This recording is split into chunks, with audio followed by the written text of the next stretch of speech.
So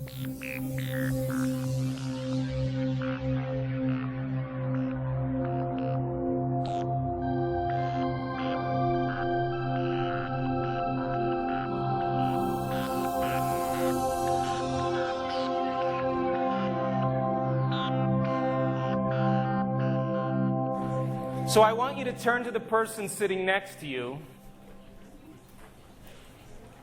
and I want you to tell them that you're a genius. Hold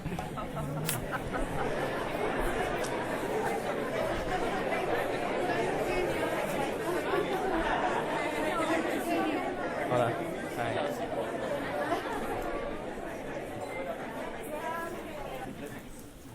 How many people in this audience believe that their thoughts have something to do with their destiny? How many people believe that? So I got to know who I'm talking to here, right? Wow. That's really good. So now here's my next question. How come, as human beings, we keep creating the same circumstances in our life? The same job, the same relationships, the same conditions. How come nothing new happens in our life? I mean, if we accept that belief that our thoughts and our feelings produce our future, then the next question would be, what's happening in my life? Is there anything new happening? Now, quantum physics tells us that there are infinite potentials in the quantum field.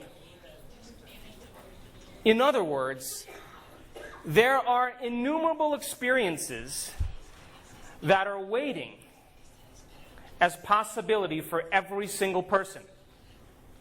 And that transcends culture and gender and race and political beliefs and intellectual ability. In other words, if you're alive and your heart is beating and you have a brain, you're creating reality, or you're creating your destiny based on how you're thinking and feeling. And nobody is excluded. Isn't that nice? So, how many people here saw the movie What the Bleep Do We Know? Did you like that movie? You know why you liked that movie? Because it was about you. It was about all of us. It spoke to your potential. It spoke to your possibility to change your mind. Quantum physics tells us, geniuses, that the environment is an extension of our mind. Now, if we change our mind, shouldn't something show up differently in our life? Come on, do you believe that? Yes. Yes. So if mind then is this process of thinking and feeling, then we have to say then that our habitual self that we've memorized as a personality, as an identity, is thinking the same thoughts every day and feeling the same feelings every single day. And yet we're expecting a different result in our life. Isn't that insanity? To do the same things and think the same way and expect something to change? So geniuses, think about this. If we know that the environment is an extension of our mind, and we really change our mind, the quantum field of potentials should give us some feedback in our life. And then our life becomes a scientific experiment where we get to see that the events and the opportunities that unfold are equal to the way we think or how well we've changed our mind. Now, how hard is it to change your mind?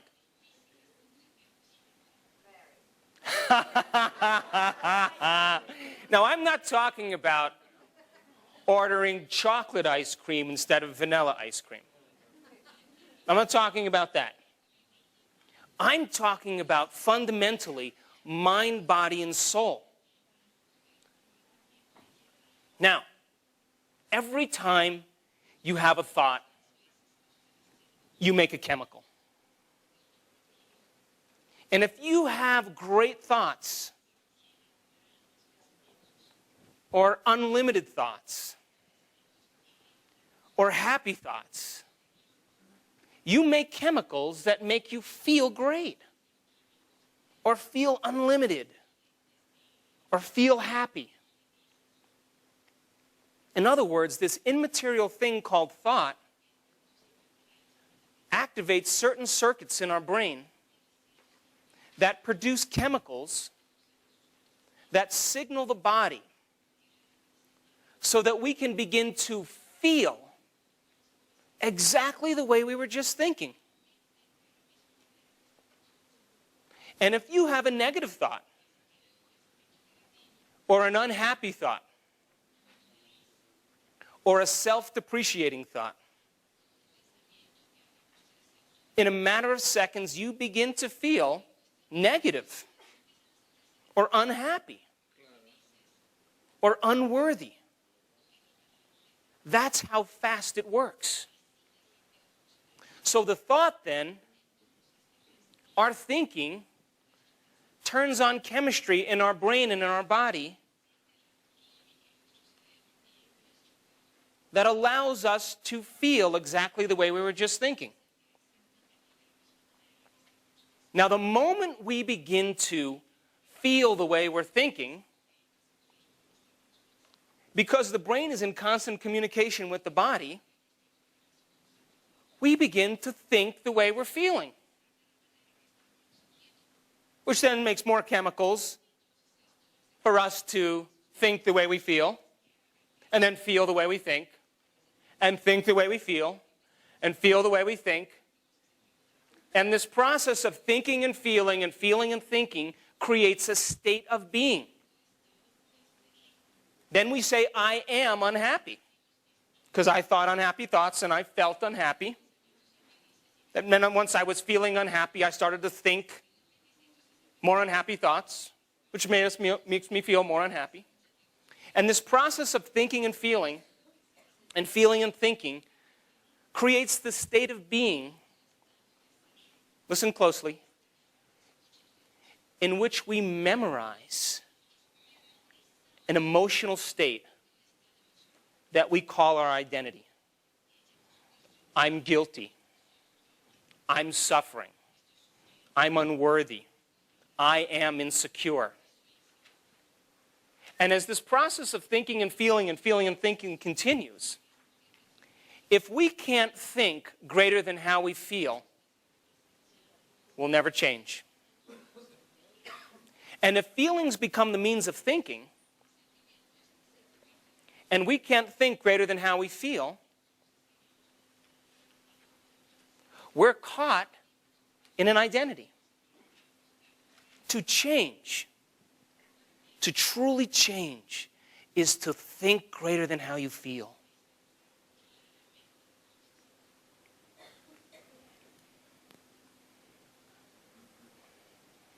So,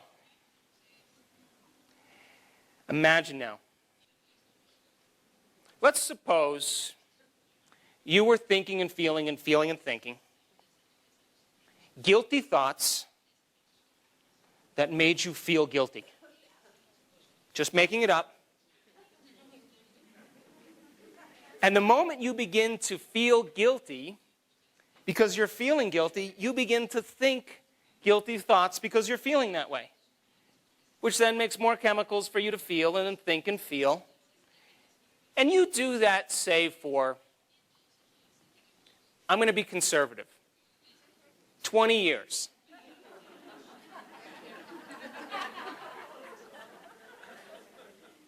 And that's because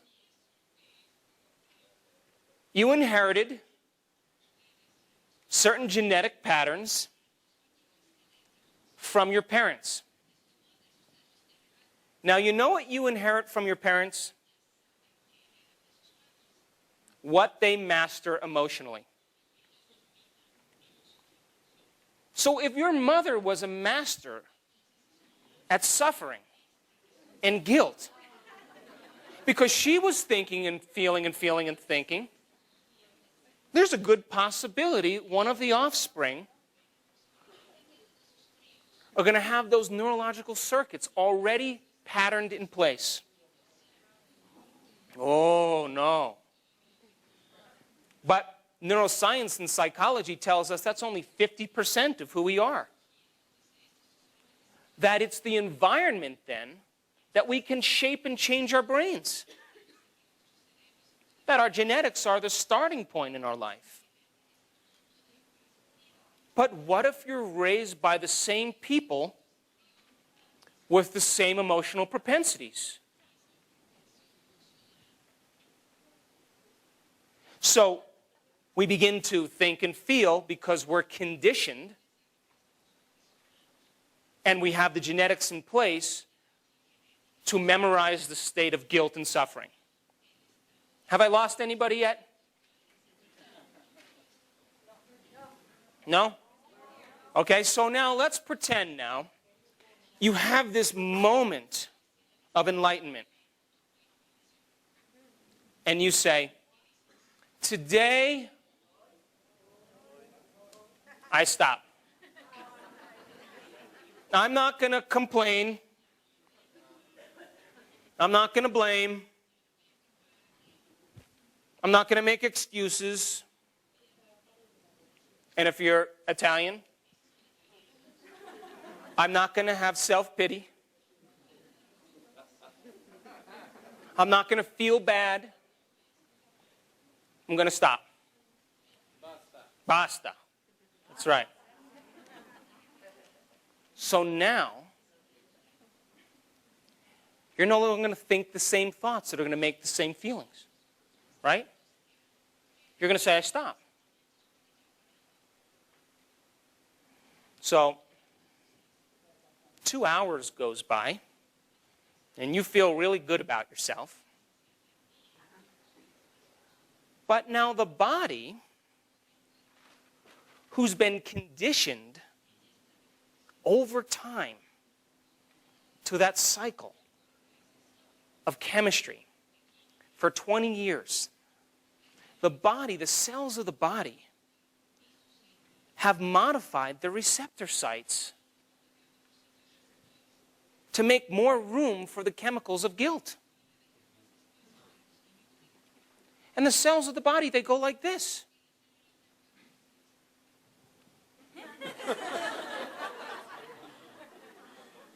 What is she doing up there? We have changed our receptor sites. We've modified our chemistry. This continuity is pretty reliable. And all of a sudden, she's going to stop today. We can't have that. So all the cells of the body, they get together. And they say, let's send a message to the brain. So now they send a message up the spinal cord, right up to the circuits of the brain.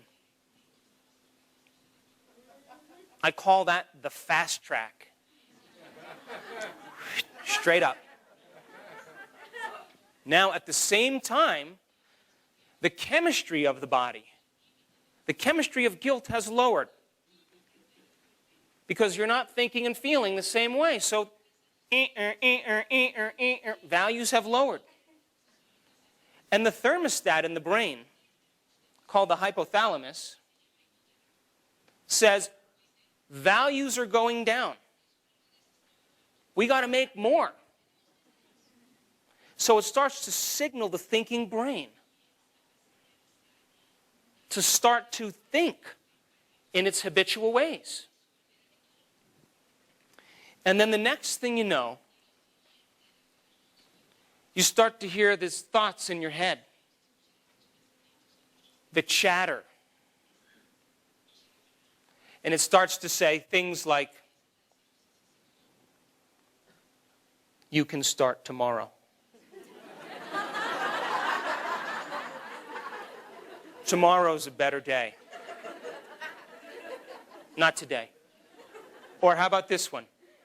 Any other time but this time, this is a good reason to suffer.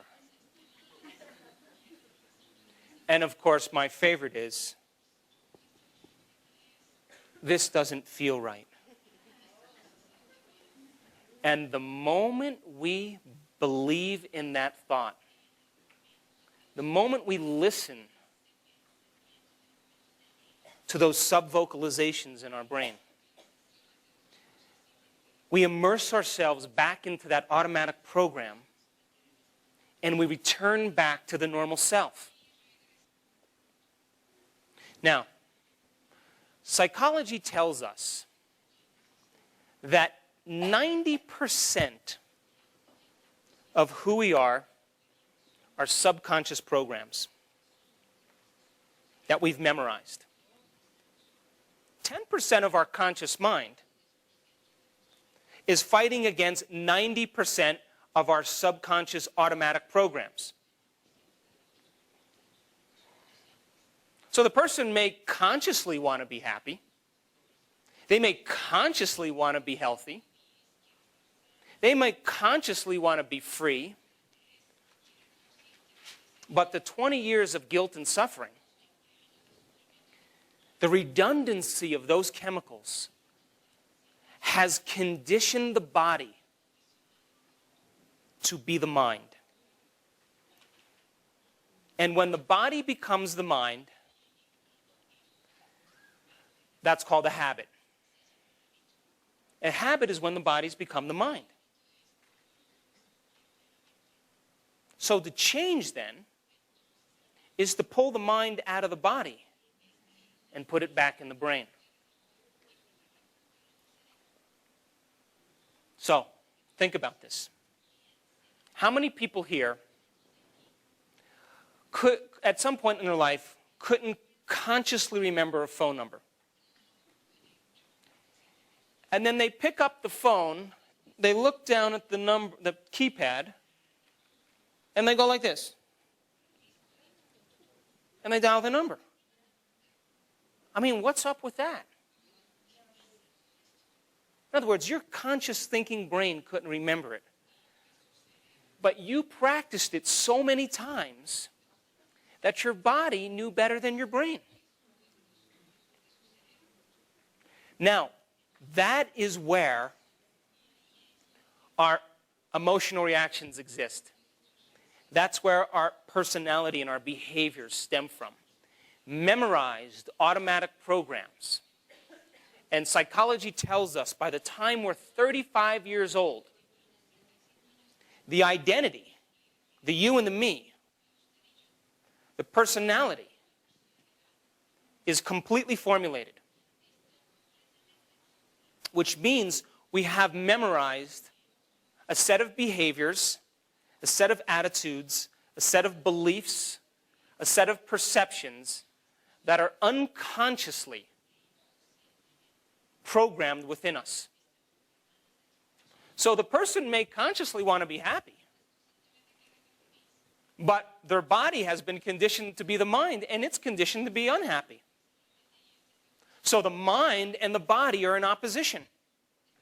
And when mind and body are in opposition, and the body has been conditioned to be the mind, the servant, which is the body, has become the master. And the master has gone off to sleep for 20 years. And now the master wants to get back on the throne. What's the servant going to say? Where you been? You don't know any of this stuff. So mind and body in opposition is the biggest reason people can't change. And when the conscious mind is going against 90% of that subconscious automatic state of mind, and when that program runs, when the automatic program begins, it's so memorized that it only takes a stimulus from the environment, from a person or a thing, or a stray thought in our own mind, and it cranks the program, it starts the program, and we go unconscious. So how awake are we during our normal day? So then, how do we change? I mean, how do we begin to make conscious what was unconscious? Because when that automatic program runs, it's like when your computer, how many people here, when your computer all of a sudden starts doing crazy things, the programs, and you start going, the windows start coming up and the program's gone out of control? Yeah, all the time. So the conscious mind trying to change that automatic program would be like you yelling at the computer, hey, stop, stop. The computer's going to keep doing what it does. It doesn't change. So we have to learn how to get into the program, into the operating systems, and begin to unlearn that state of mind and relearn a new state of mind. So then you can begin to see why our prayers aren't answered. If a person prays with intention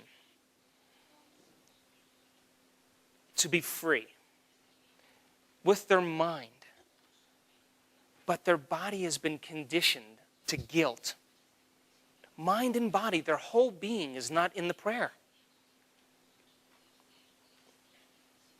So when we said, rejoice in your prayers, it means then that you have to condition the body with a new mind. And when mind and body are working together, the heart is open. When mind and body are working together, the power of the universe is moving through us. And so then, you know, I'm so happy to see so many men in the audience. Because when I lecture, most of the time it's women. But you know, Latinos, they have a great balance between their head and their hearts. They really do. And men's brains work very differently than women's brains. Women? Men? Yes? Now, I love to study functional brain scans. I love them. And if you look at a functional brain scan, is a motion picture of the brain. And when we can see the brain in action, or we can see the brain at work, that's called mind. Mind is what the brain does. And with functional scans, we can see how the brain and mind are working. Now, ladies, if you look at a functional brain scan of a man resolving a problem, very single-minded, very same pattern. And if you say to the man, I'll give you a little hint to help you solve the problem. If you give them the hint, the scan doesn't change. You know, like when your husband's driving along and you're lost, and you say the map says this, and he doesn't listen, he goes the way he thinks he should go. That's because men are very single-minded. Single-minded. Single-minded. Intentional. Clear. Single-minded. That's why when they go Christmas shopping, they go out and they buy one present. They come home. They cross the name off the list. They wrap the present, put it under the tree, go back out the same day, hunt again, buy the second present, come home, cross the name off, wrap the next present. Very linear. Very methodical. Most of the men are very serious right now. That's the male brain. Now, men's brains are wired for intention, for activity, for single-mindedness. Now, if you look at a functional brain scan of a woman resolving a problem, oh my God. Gentlemen, it's like a lightning storm going on in there.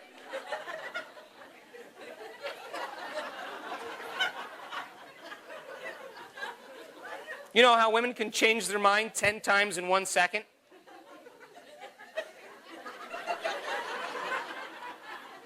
I was in a relationship with a woman one time, and when she started talking to me, I'd say, wait, tell me what you're going to say last first. Because I don't have a lot of time. Oh, I'm having fun now. So, women's brains genetically, gentlemen, men were hunters. Go out, provide, come back, protect. Simple, basic rules. Awareness in terms of protection and survival. Women's brains, because they took care of the young, because they took care of the whole, everybody. When they made decisions, they considered everybody. The youngest child to the oldest woman, and everybody in between. They considered the whole. They considered the community. And so their brains work in a very holistic fashion. They're considering all possibilities at the same time. And because they consider the whole, or they consider the community, that's why, gentlemen, they communicate so well. Yes? And women come to conclusions differently than men without going through the methodical process. They trust their feelings. They trust their intuition. They're in touch with their emotions. They can surrender. Listen to this. They can surrender and trust an outcome without logically going through the steps that the man does. And any wise man, by the time he's 45, doesn't take counsel with a woman who's older and wiser is missing a great opportunity. So now listen. Think about this. Women's brains are wired for the whole, for trusting an outcome, for the intuitive process, to surrender to a concept. So that's why when they go Christmas shopping, they go to the stores and the men are walking behind them and they say, oh my God, let's get 2 of these. And let's get 3 of those. And let's buy those for next Christmas. And let's get that for our trip to Venezuela. And the man says,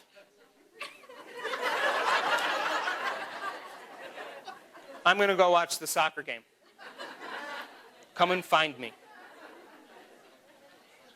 So now think about this. What are the 2 ingredients? By the way, there's a reason I'm telling you this. What are the 2 ingredients for creation? Thought and feelings. What are the 2 ingredients for creation? Intention and surrender. So men's brains are the reason I use so much science in my lectures, is to get men to trust in an outcome they can't perceive with their senses. To surrender to the quantum field. Even though you can't see it or smell it or taste it or feel it or hear it. Can you believe in it even though it hasn't happened yet? So we have to provide the science for men to say, I got it. I understand. I can do it. So we have to teach men how to surrender. And women, of course, we have to teach them how to become clear, single-minded, to think about themselves instead of thinking about everybody else, and get clear in what they want. And you know that any man who is clear in what he wants and who is in touch with his emotions is a very attractive man. And a woman who is very single-minded and trusts in an outcome is a charismatic being.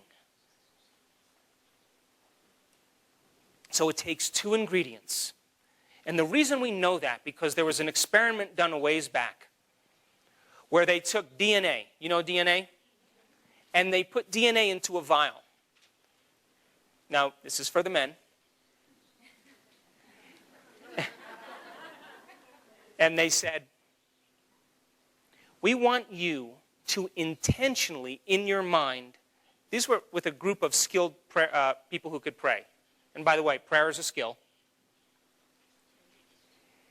They said, we want you to intend on this DNA unwinding. Focus and intend on it, just unwinding. And at the end of the time frame, when they checked the DNA, guess what happened? Nothing.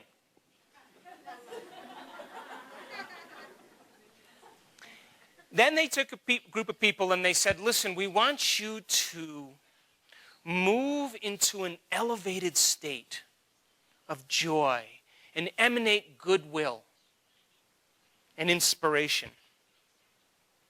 Just do that around the DNA. And guess what happened to the DNA? Nothing. Nada. But when they said, now, we want you to intentionally focus on that DNA. We want you to move into this elevated state as if it already unwound. And feel how you would feel in that state of heartfelt emotion, of joy. And when they combine those two ingredients, thinking and feeling, 25% change in the DNA.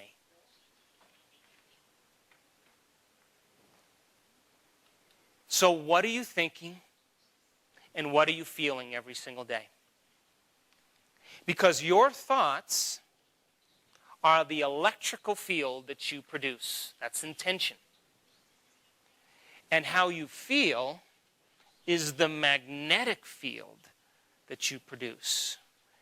And so our thinking and feeling produce an electromagnetic field around us that affects every single atom in your life. How many people believe that may be possible? Gentlemen, I'm not done yet. You got to see it to believe it. You got to believe it to see it.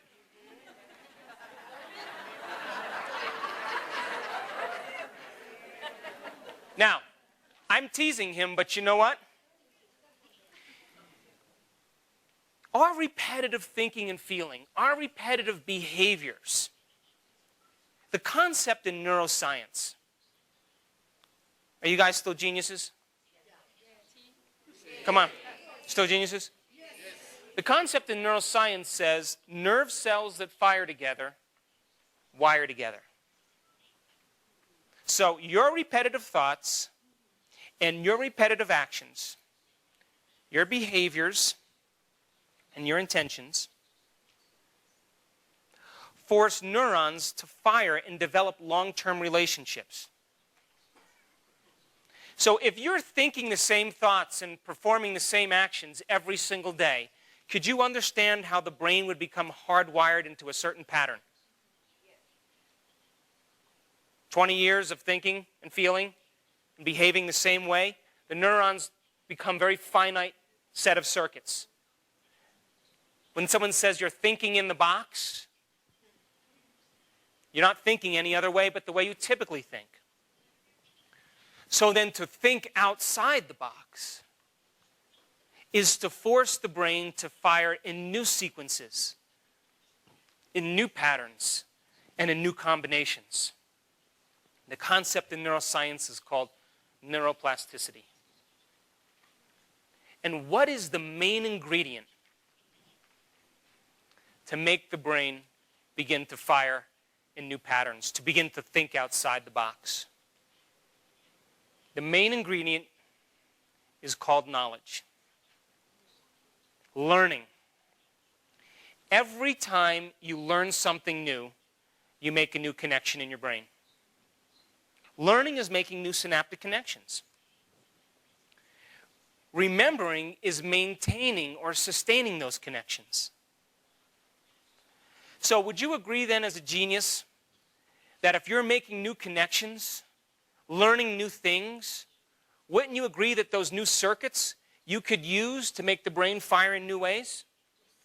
And do you think that you would perceive reality differently because of the new circuits you made?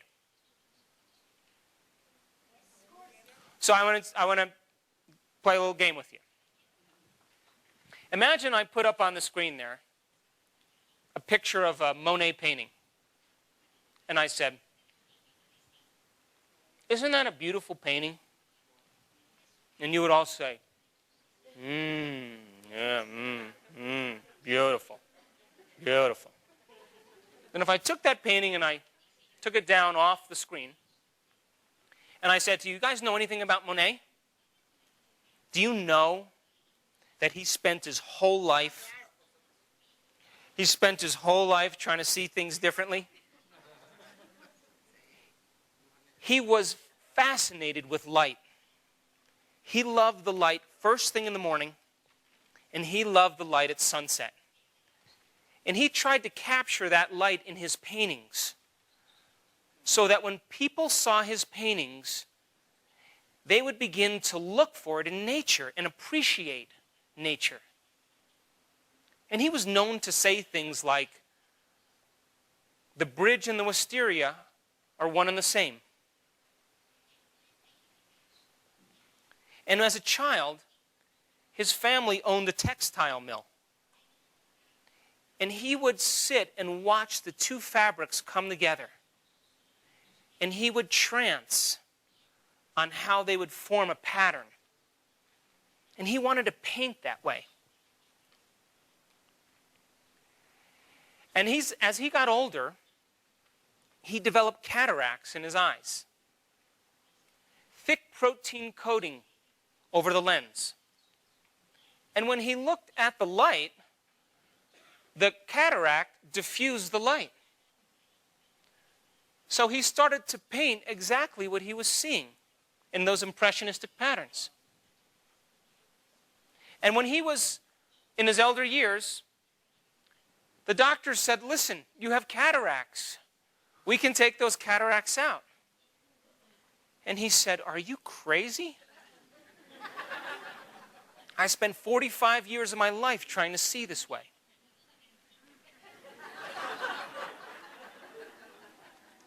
Now, if I put that painting back up on the screen, would you see it differently? Come on. What's changed?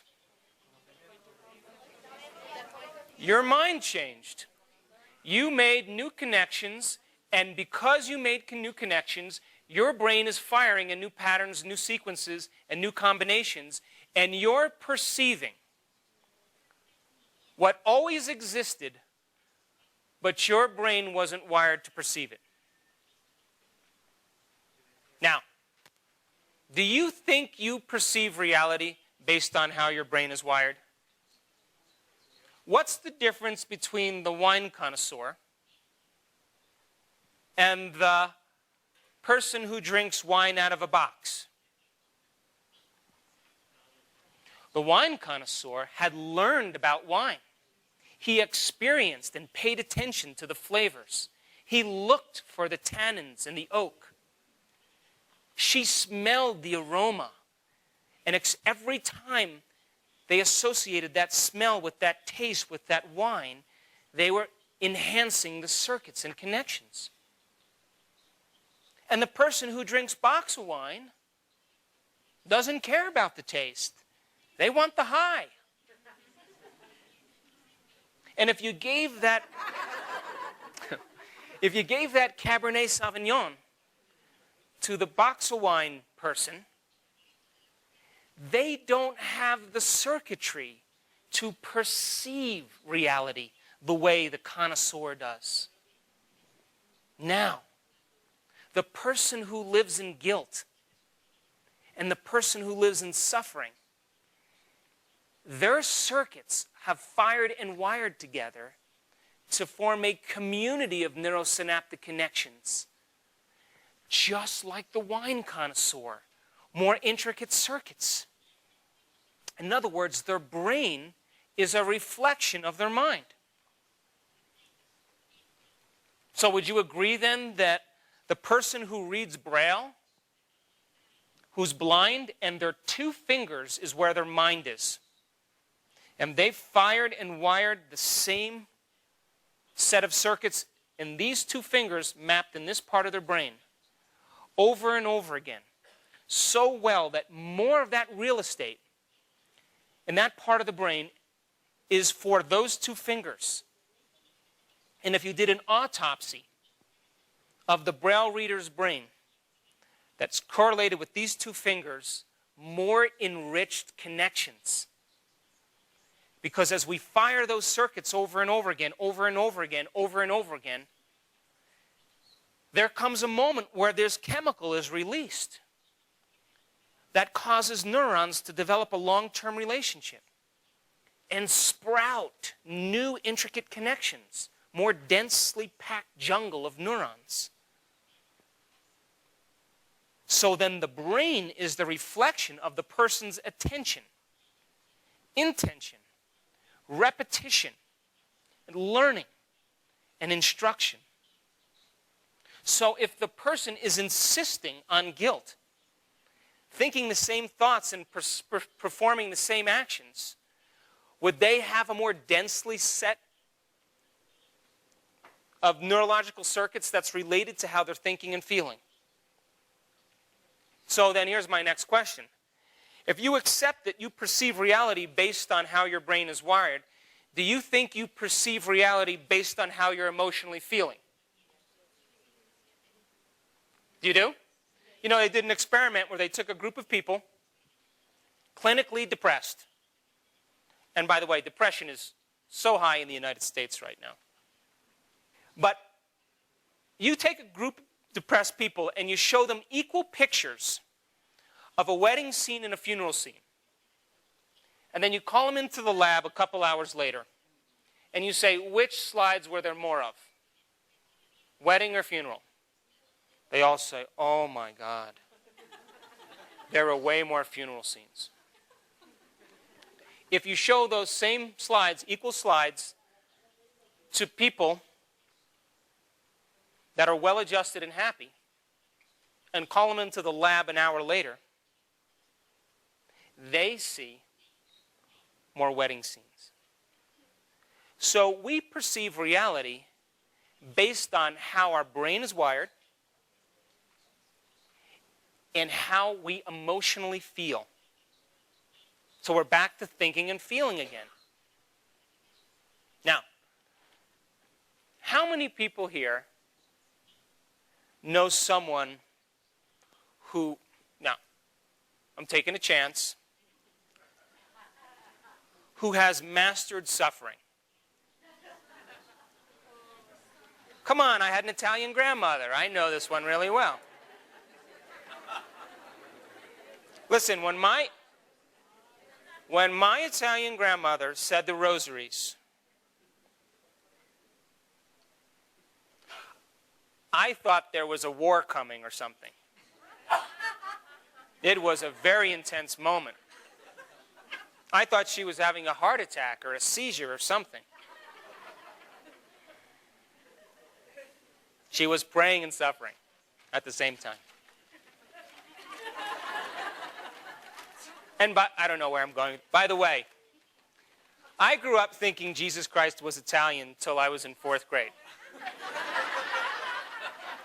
She was talking Italian to him. He looked Italian in all the pictures.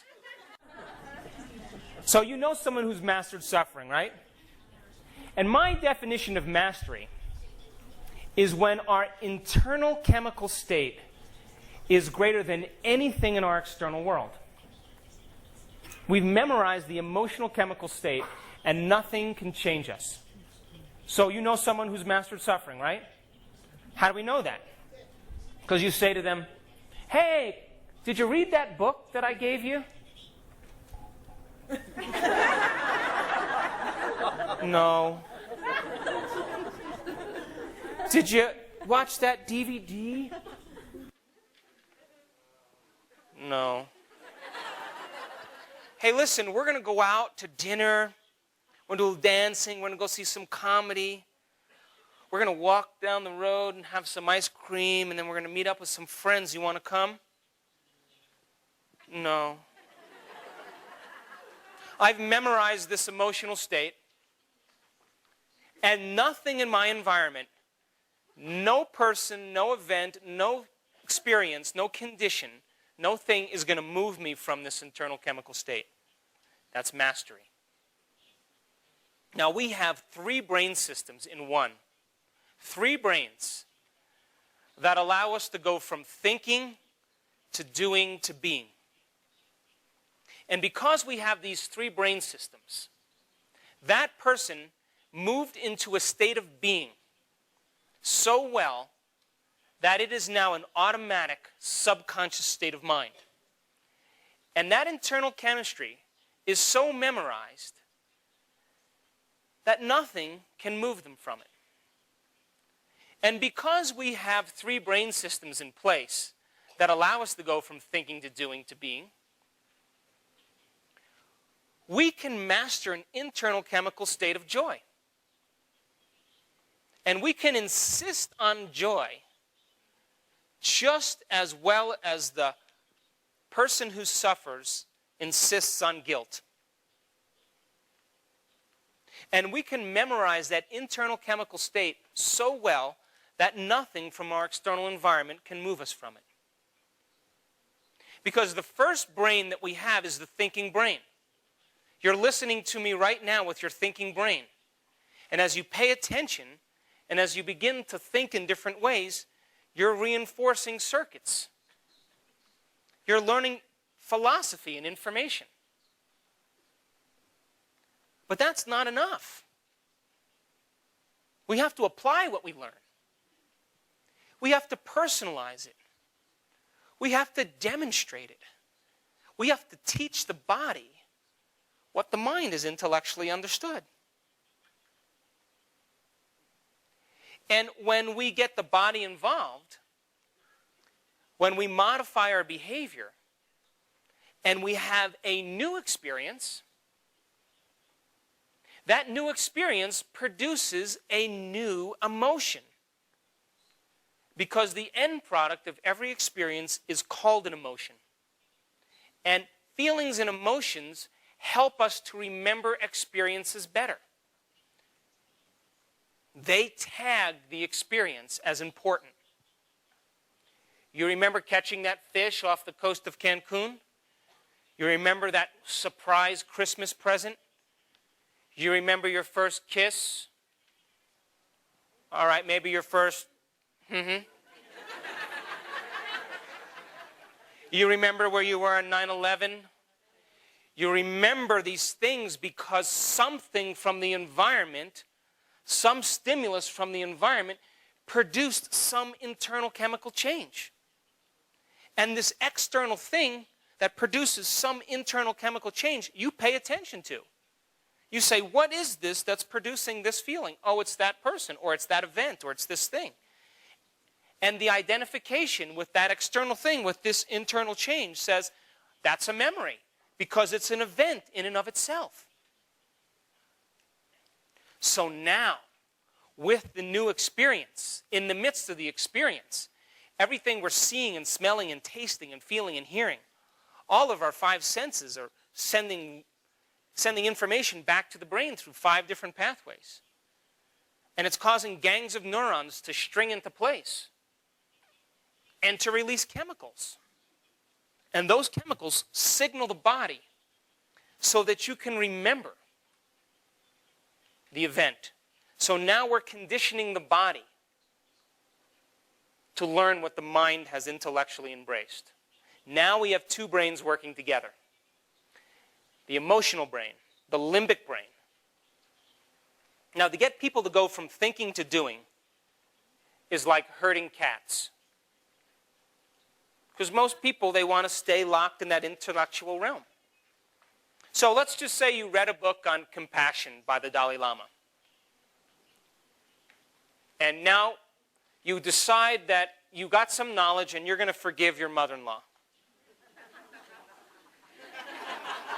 So you forgive your mother-in-law and you have this new experience and you feel good. But you can't be asked to be canonized as a saint now. You can't have the experience once.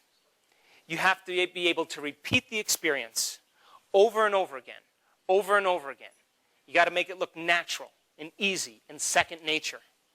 And when we repeat it over and over again, we activate that 3rd brain, that subconscious brain, the cerebellum, that is in a state of being now. We've practiced it so many times, we don't have to think about it any longer. And when we're in a state of being, our internal chemistry has been memorized. And now we master forgiveness. We master compassion. And we don't have to think about it because we are it. So now, living in that state of being means the electromagnetic field that's around us is working in congruence with the mind and the body. The mind and body are working together. And now we're in the natural state of being, and it takes no effort. It's second nature. It's simple. It's easy. And if we can master that internal chemical state, just like the person who suffers, now we're talking about change. Is unlearning that emotional state. What is the emotional state that you've memorized that you've decided that you are as a personality? That's not who you are. That's just some emotion that you think is who you are. So how does that happen? So you have an event in your life. Remember, experiences and events produce emotions. So you have an event in your life when you're 20 years old.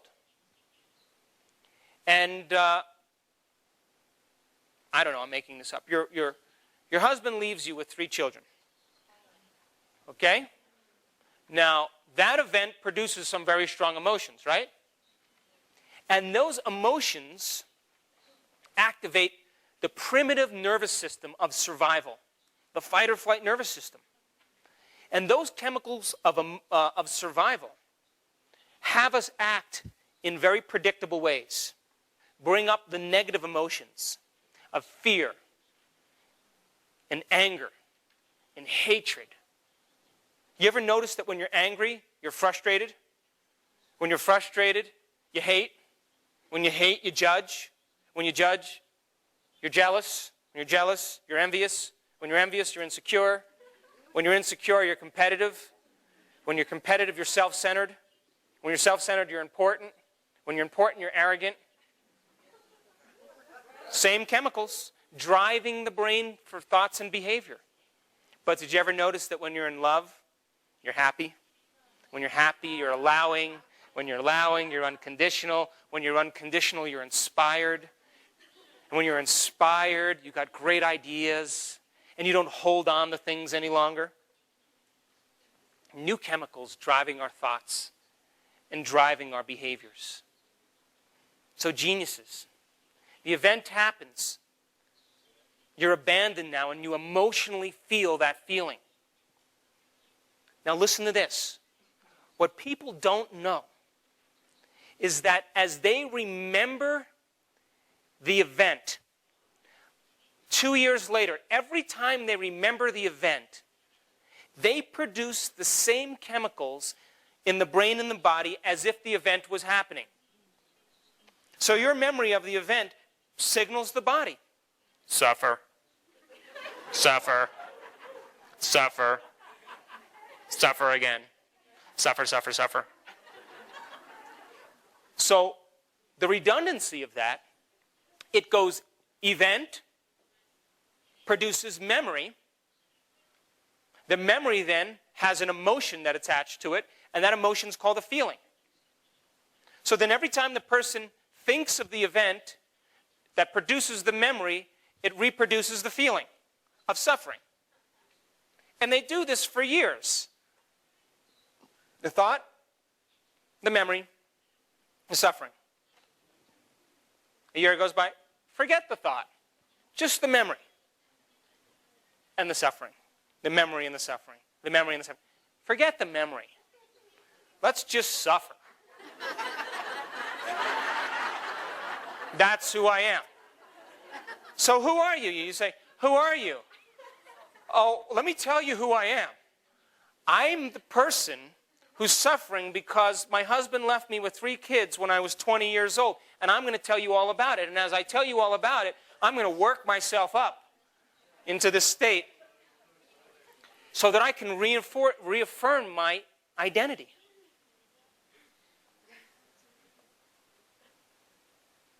So then the person who can't change, the person who says, you see, I'm this way because my husband left me when I was 20.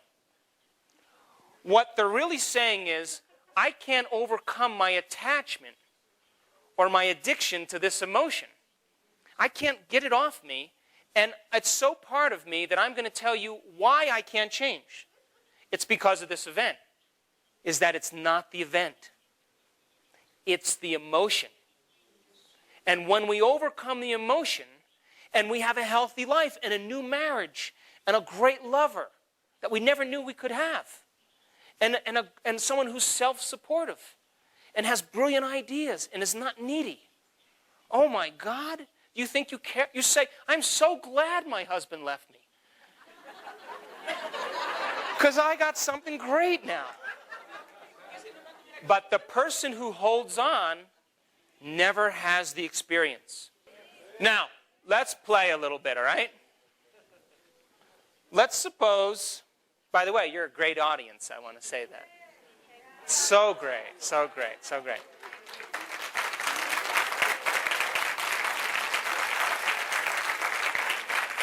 You know, the greatest gift you could ever give anybody, as far as I'm concerned, the greatest gift you could ever give anybody is your attention.